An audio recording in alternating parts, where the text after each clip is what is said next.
Basic Excel ही नहीं, advance level के Excel सीख पाओगे, कई सारे टिप्स एंड ट्रिक्स और कई सारे महत्वपूर्ण फीचर्स के साथ। जो अभी तक सिर्फ बेसिक एक्सेल में फंसे हुए हैं उनको वहां से बाहर निकलने की जरूरत है। जी हाँ, स्टेप बाय स्टेप सीखेंगे। नमस्कार आप सभी का, मेरा नाम है भार्गव और आप देख रहे हो ज्ञानी विनोद चैनल। आपकी स्क्रीन पे दिखाई दे रहा होगा कि एक्सेल क्या है। अगर इसको परिभाषित करें या डेफिनेशन दें इसका, तो एक्सेल जो होता है वो माइक्रोसॉफ्ट ऑफिस जो एक सॉफ्टवेयर है जो MS Word, Excel, PowerPoint, Access वगैरह फीचर्स हमें देती हैं यूज करने के लिए, उसी के अंतर्गत ये माइक्रोसॉफ्ट एक्सेल भी आता है। तो ये एक प्रकार का स्प्रेडशीट है। अब स्प्रेडशीट क्या होता है अगर आप उसे समझें, तो स्प्रेडशीट का मतलब होता है एक ऐसा पेपर, एक ऐसा पन्ना या एक ऐसा डॉक्यूमेंट जो छोटे छोटे हिस्सों में स्प्रेड है, यानी बटा हुआ है, यानी बटे हुए हिस्से से बनकर बना है ये पूरा शीट। अब ये जो होता है यह वर्कबुक और वर्कशीट के अंतर्गत आता है। वर्कबुक का मतलब होता है कि एक प्रकार की किताब जिसके अंदर मैं बहुत सारी एंट्रीज करने वाला हूं।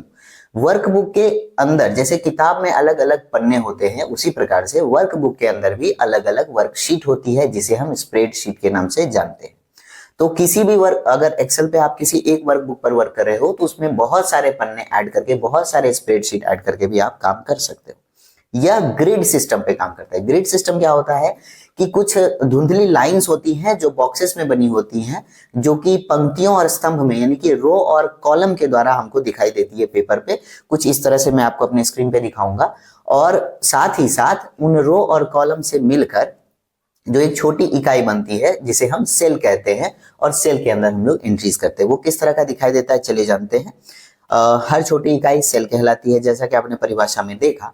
यहाँ पे आप देख पा रहे हो कि ये जो हिस्सा है मैंने यहाँ पे हाईलाइट करके रखा हुआ है, यह हिस्सा सी वाला कॉलम कहलाता है, यानी ए बी सी डी आपको कॉलम में ए बी सी डी करके लिखा रहेगा। यह जेड तक जाएगा और उससे भी काफी आगे तक ये बना रहता है। अगर वह जेड पर जाकर कंप्लीट हो जाता है तो वह डबल ए से शुरू होगा, फिर ए बी से शुरू होगा। इस तरह से बहुत सारी इकाइयां बनी रहती हैं। अब ए बी सी डी जो ऊपर का हिस्सा हो गया उसे तो कॉलम कहते हैं। साथ ही साथ आप यहाँ पर ध्यान देंगे कि रो क्या होता है। रो में नंबर्स लिखे होते हैं, सीरियल वाइज नंबर्स होते हैं। ये लाइंस है, ये पंक्तियां हैं, जैसे 1 2 3, ये सभी रो कहलाती है।